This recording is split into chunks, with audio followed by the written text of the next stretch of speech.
मतलब प्रमोटर अपनी share holding को इंक्रीज कर रहे हैं, अपनी होल्डिंग को बढ़ा रहे हैं। अब देखिए जाहिर सी बात है, कोई भी प्रमोटर अपनी कंपनी के शेयर तभी बाय करेगा जब उसको ये पता हो कि मेरी कंपनी आगे जाके बहुत अच्छा ग्रो करने वाली है। तो देखिए यहाँ पर इस कंपनी के प्रमोटर लगातार अपनी शेयर होल्डिंग को इंक्रीज कर रहे हैं। ठीक है, वेलकम है जी आप सभी का लॉन्ग टर्म इन्वेस्टमेंट की इस सीरीज में। तो आज अपन जिस कंपनी के बारे में बात करने वाले हैं उस कंपनी का नाम है मंगलम इंडस्ट्रियल फाइनेंस।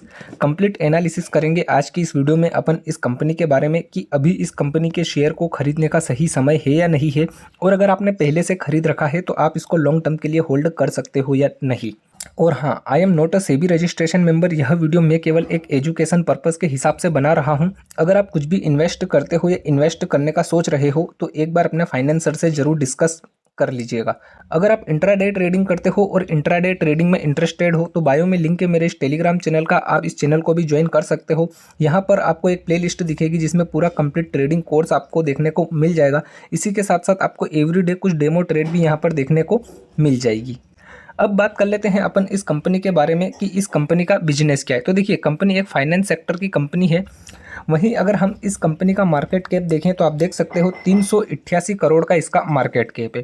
इस कंपनी के ऊपर कर्जा कितना है तो आप देख सकते हो 0.02 करोड़ का कर्जा है, मतलब केवल 2 लाख का इसके ऊपर हमें कर्जा देखने को मिल रहा है, एकदम नाम मात्र। एक साल के अंदर इस कंपनी के शेयर ने लो और हाई कितना लगाया है तो लो की अगर हम बात करें तो लो है 2 रुपये 71 पैसे और हाई है 6 रुपये 97 पैसे। ठीक है, अभी करंट प्राइस क्या चल रहा है आप देख सकते हो 3 रुपये 57 पैसे। पीई कितना है इसका, देखिए 517 का पीई देखने को मिल रहा है। अब आप सोचोगे कि पीई बहुत ज़्यादा, देखिए मेरा ये पर्सनल एक्सपीरियंस रहा है कि जिस भी कंपनी का पीई हमें ज़्यादा देखने को मिले उसका सीधा सीधा मतलब यही है कि उस कंपनी का वॉल्यूम बहुत ज़्यादा हाई है, उस कंपनी के शेयर की डिमांड मार्केट में बहुत ज़्यादा है। ठीक है, बुक वैल्यू कितनी है इस शेयर की आप देख सकते हो 27 पैसे। आरओई कितना है 0.67%। आरओसी कितना है 0.91%। प्रॉफिट आफ्टर टैक्स मतलब ओवरऑल कंपनी ये प्रॉफिटेबल कंपनी है। ठीक है, प्रमोटर होल्डिंग कितनी है 69.1%। ठीक है, प्रॉफिट में ग्रोथ हो रही है या नहीं हो रही है तो आप देख सकते हो 116% की हमें प्रॉफिट में भी ग्रोथ देखने को मिल रही है। प्राइस टू बुक वैल्यू कितनी है इसकी 13.30 की। क्या ये अपने शेयर होल्डर को डिविडेंड पे करती है कंपनी? जी नहीं, ये अपने किसी भी शेयर होल्डर को कोई डिविडेंड पे नहीं करती है। फेस वैल्यू कितनी है इस कंपनी की 1 रुपये की। Return on asset 0.66%। ठीक है, तो ये तो हो गई इस कंपनी की प्रोफाइल की बात जिसमें हमें 2-3 चीज़ें बहुत अच्छी दिखी है। सबसे पहली ये कि ये एक पेनी स्टॉक है और इस पेनी स्टॉक का मार्केट कैप हमें अच्छा खासा देखने को मिल रहा है। दूसरी, कंपनी ओवरऑल क्या है भैया, प्रॉफिटेबल कंपनी है। तीसरी, प्रॉफिट में इसकी ग्रोथ हमें देखने को मिल रही है। चौथी, ये कंपनी एक डेट फ्री कंपनी है। ठीक है, तो ये कुछ 3-4 बातें हैं जो कि इसकी बहुत अच्छी है। अब चलते हैं कंपैरिजन वाले सेक्शन पे कि इस कंपनी का कंपैरिजन किस किस कंपनी के साथ हमें देखने को मिल रहा है। तो भाई साहब ये है कंपैरिजन वाला सेक्शन। आप देख सकते हो 1 से लेके 8 कंपनी हमें यहाँ पर दिख रही है। ठीक है, वहीं पर 8वें नंबर पर है मंगलम इंडस्ट्रीज। आप देख सकते हो इन सभी कंपनियों के शेयर प्राइस को, ये एक इस फील्ड का बिल्कुल पेनी स्टॉक है। ठीक है, यहाँ कंपेरिजन में। और दूसरी बात, इन सभी कंपनी के मुकाबले इस कंपनी का पीई हमें सबसे ज़्यादा हाई देखने को मिल रहा है 516 का। मार्केट कैप भी इसका हमें छोटा ही देखने को मिल रहा है। ठीक है, अब बात कर लेते हैं प्रॉफिट और लॉस वाले सेक्शन की कि कंपनी जो है वो ओवरऑल प्रॉफिट जनरेट कर भी रही है या नहीं। तो भाई साहब ये है प्रॉफिट और लॉस वाला सेक्शन। आप देख सकते हो 2014 से लेके 2024 की रिपोर्ट अपने सामने है। सबसे पहले सेल्स वाला सेक्शन अपन समझ लेते हैं। सेल्स इसकी लगातार हमें कुछ इंक्रीज होती हुई दिख रही है, बीच में कुछ कम हुई थी लेकिन अब वापस से इनकी हमें बढ़ती हुई दिख रही है। रिजर्वेस की बात करें तो रिजर्वेस भी हमें अच्छे खासे बढ़ते हुए यहाँ पर दिख रहे हैं। अगर हम ऑपरेटिंग प्रॉफिट की बात करें तो आप देख सकते हो ऑपरेटिंग प्रॉफिट इनका 2014 से लेके 2019 तक लगातार हुआ है। 2020 में लॉस, 21 में फिर से प्रॉफिट, 22 में लॉस, 23 में लॉस और 24 में वापस से इन्होंने प्रॉफिट जनरेट करा है। तो ये तो एक ऑपरेटिंग प्रॉफिट की बात हो गई। अगर हम प्रॉफिट बिफोर टैक्स की बात करें कि टैक्स वैक्स सब कुछ काटने से पहले क्या कंपनी प्रॉफिट में रही है, तो आप देखिए 2014 में लॉस, ठीक है, 15 में प्रॉफिट, 16 में प्रॉफिट, 17 में प्रॉफिट, 18 में प्रॉफिट, 19 में प्रॉफिट, 20 में लॉस, ठीक है, 21 में प्रॉफिट, 22 में प्रॉफिट, 23 में लॉस और 24 में वापस से इन्होंने प्रॉफिट जनरेट करा है। ठीक है, तो ये तो प्रॉफिट बिफोर टैक्स की बात होगी कि टैक्स वैक्स पे करने से पहले की बात है।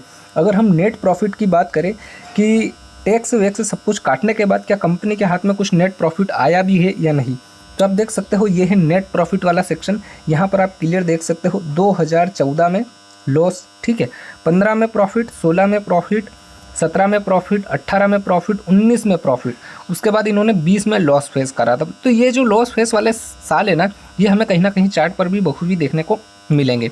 21 में फिर से प्रॉफिट, 22 में प्रॉफिट, 23 में इन्होंने लॉस फेस करा है और 24 में वापस से इन्होंने कुछ प्रॉफिट जनरेट करा है। ठीक है, तो ये चीज़ें हमें चार्ट पर भी बखूबी देखने को मिलेगी। अब चलते हैं सीधे बैलेंस शीट पर कि इस कंपनी की बैलेंस शीट हमें क्या दिखाती है। तो भाई साहब, ये है बैलेंस शीट वाला सेक्शन। आप देख सकते हो 2013 से लेके 2024 की ये रिपोर्ट है। इक्विटी कैपिटल, सबसे पहले इसको समझ लीजिए। कंपनी के पास जितनी इक्विटी पहले थी उतनी इक्विटी अभी भी अवेलेबल है। टोटल लाइबिलिटी और एसेट्स की अगर हम बात करें तो आप देख सकते हो कि यहाँ पर जितनी लाइबिलिटीज़ हैं उतने एसेट्स भी अवेलेबल है, लेकिन लाइबिलिटी और एसेट्स कुछ कम होते हुए हमें दिख रहे हैं पहले के मुकाबले। ठीक है, रिजर्वेस की अगर हम बात करें तो रिजर्वेस वाला सेक्शन अभी करंट में माइनस ही चल रहा है। केवल 2016 और 17-18 में थे, बाकी तो इनका टोटल माइनस ही चल रहा है रिजर्वेस। ठीक है, तो बैलेंस शीट में भी कुछ खास हमें दम नहीं दिख रहा है। अब बात कर लेते हैं इन्वेस्टर की कि इस कंपनी का शेयर किस किसने कितना होल्ड कर रखा है।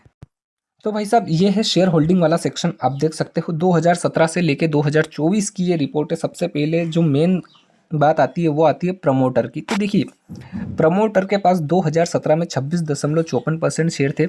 इन्होंने क्या करा, 2022 में 50% के आसपास शेयर खरीदे इस कंपनी के। देखिए, 74.54% शेयर, हल्की फुल्की प्रॉफिट बुकिंग, और अभी करंट में इनके पास कितने, 69.11% शेयर। मतलब 2017 में 26.54% और अभी 2024 में 69.11% शेयर। मतलब प्रमोटर जो है वो अपनी शेयर होल्डिंग को अच्छी खासी इंक्रीज करके बैठे हुए हैं पिछले 2022 से। ठीक है, वहीं अगर हम पब्लिक की बात करें तो आप देखिए, पब्लिक के पास पहले कितने थे, आप देख सकते हो 73.46% शेयर, और अभी करंट में जैसे जैसे पब्लिक ने अपने शेयर होल्डिंग को बेचा वैसे वैसे यहाँ पर प्रमोटर ने खरीदना चालू कर दिया। अभी करंट में पब्लिक के पास कितने हैं, आप देख सकते हो, पब्लिक के पास है केवल 30.89% और प्रमोटर के पास 69.11%। मतलब प्रमोटर अपनी शेयर होल्डिंग को इंक्रीज कर रहे हैं, अपनी होल्डिंग को बढ़ा रहे हैं। अब देखिए, जाहिर सी बात है, कोई भी प्रमोटर अपनी कंपनी के शेयर तभी बाय करेगा जब उसको ये पता हो कि मेरी कंपनी आगे जाके बहुत अच्छा ग्रो करने वाली है। तो देखिए, यहाँ पर इस कंपनी के प्रमोटर लगातार अपनी शेयर होल्डिंग को इंक्रीज कर रहे हैं। ठीक है, तो ये तो बात हो गई शेयर होल्डिंग की। अब चलते हैं सीधे चार्ट पे कि चार्ट आखिर इस कंपनी का क्या बोल रहा है। तो भाई साहब, ये हम 1 मंथ के टाइम फ्रेम पे देख रहे हैं। आप देख सकते हो कंपनी जो है 3 मार्च 2014 को आई थी शेयर मार्केट में। तब इसका शेयर प्राइस आया था 3 रुपये 5 पैसे पे। अगर हम इसका ओवरऑल हाई देखें तो ओवरऑल हाई है इस कंपनी का अब तक का, वो है ये यहाँ पर कितना, 32 रुपये 60 पैसे। अगर ओवरऑल लो की अगर हम बात करें तो आप देख सकते हो इस कंपनी का ओवरऑल लो कितना है, ये लगभग 17 पैसे। ठीक है, अब ये 17 पैसे का लो कब का है, आप देख सकते हो 2020 का ये लो है। ठीक है, अब देखिए यहाँ से सीधा इसने अप मूव दिखाया है, कहाँ तक का, 17 पैसे से सीधा ये गया है। भाई साहब, उस चीज़ को समझ लीजिए आप, लगभग यहाँ पे 9.29 रुपये। मतलब 17 पैसे से 9.29 रुपये, मतलब अच्छा खासा ये रिटर्न दे चुका है अपने शेयर होल्डर को। कितने दिन में, अगर आप देखोगे तो 2020 से लेके 2022, 2 साल में ही ये इतना अच्छा खासा रिटर्न दे चुका है। उसके बाद हमने देखा कि 2023 में कंपनी ने लॉस फेस करा था, तो ये वापस से नीचे। ठीक है, और 2024 में वापस से हल्का फुल्का कुछ प्रॉफिट बुकिंग हमें यहाँ पर देखने को मिली है। अब ये देखिए, ये क्या है, ये जो हमें अप मूव दिख रहा है ना, ये इसके 2 रीज़न है। एक तो कंपनी ने कुछ प्रॉफिट अर्न करा है उसका, और दूसरा प्रमोटर ने अपनी शेयर होल्डिंग को इंक्रीज करा है। आया समझ में, प्रमोटर ने क्या करा है, अपनी शेयर होल्डिंग को अच्छा खासा इंक्रीज करा है, उसका ये हमें अप मूव दिख रहा है।